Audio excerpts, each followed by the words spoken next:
Welcome back sa ating channel. Sa mga bagong nakikinig pa lamang ay huwag niyong kalimutang mag-like at mag-subscribe sa ating channel para may marinig kayo at mapakinggan ng mga bagong kwento, katatakutan. Kaya ano pang hinihintay natin? Atin ang simulan ang ating kwentong takutan. Ang huling tawag sa gabi. Sa isang lumang nursing home sa probinsya, may isang kwentong matagal nang nagpaparamdam sa mga nurse at nurses aide na nagbabantay tuwing gabi. Isang pasyente, si Mang Ernesto, ang pumanaw sa silid, room 214. Isang taon na ang nakakalipas. Ngunit kahit wala na siya, tila hindi pa rin tuluyan lumisan. Si Mang Ernesto ay isang dating guro. Mabait siya at laging nakangiti sa mga nag-aalaga sa kanya. Ngunit sa uling mga linggo ng kanyang buhay, madalas siyang tumatawag gamit ang call bell niya kahit wala naman siyang kailangan. May tao sa silid ko! Madalas niyang sinasabi kahit wala namang ibang naroon. Minsan, sinasabi niyang may nakatayo sa gilid ng kama niya, nakatingin sa kanya. Ngunit tuwing sinisilip ng mga nurse, wala naman silang nakikita. Isang madaling araw, natagpuan na lamang siyang wala ng buhay. Payapa, ngunit may bahid ng takot sa kanyang mukha. Simula noon, nagsimula nang lumaganap ang kakaibang kwento sa room 214. Isang buwan matapos mamatay si Mang Ernesto, nagsimula nang may marinig ang mga night shift nurses. Mahinang tunog ng call bell mula sa room 214. Pero nang tignan nila, wala namang pasyenteng naka-assign doon. Ano to? Nasira siguro yung call bell, sabi ng isang nurse. Pero nang dumaan ang mga araw, paulit-ulit itong nangyayari. Tuwing 3:00 ng madaling araw, mag-iilaw ang call light ng room 214. Kapag may pumunta roon, titigil ito, pero wala silang makikitang tao.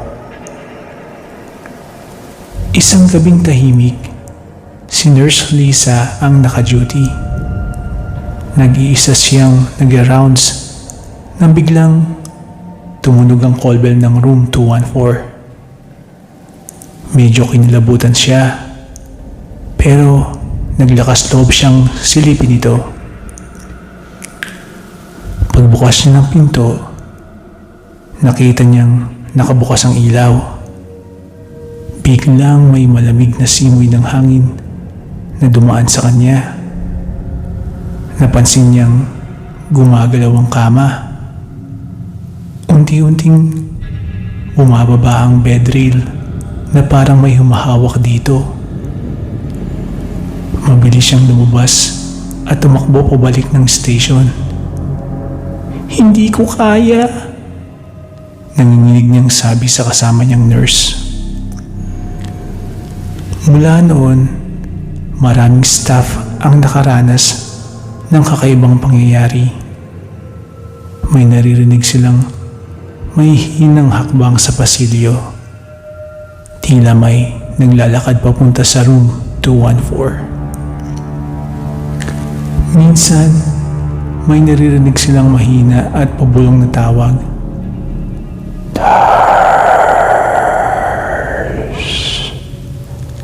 Pero wala namang ibang tao roon.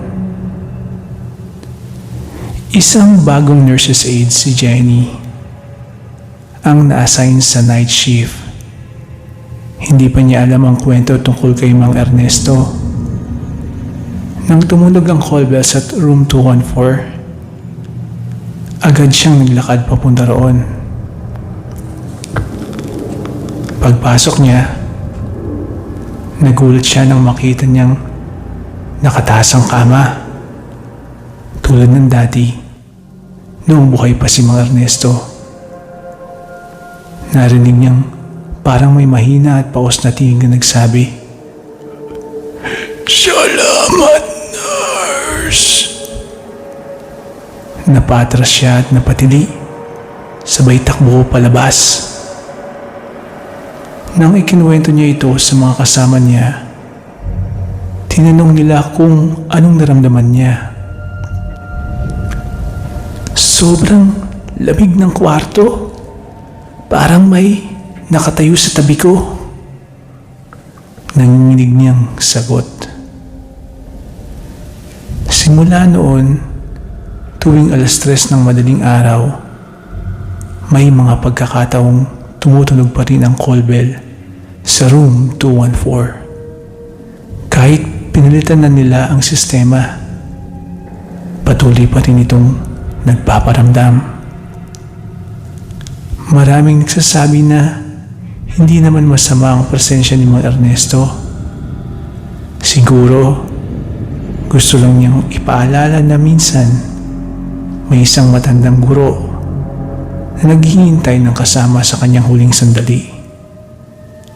At sa tuwing may maririnig silang may hinang akbang sa pasilyo, alam nilang hindi sila nag-iisa sa gabing tahimik.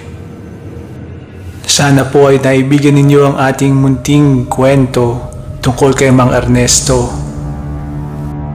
Muli po, paalala, huwag kalimutang mag-subscribe at mag-like sa ating channel. Marami pong salamat. Hanggang sa muli nating kwentong takutan tayo.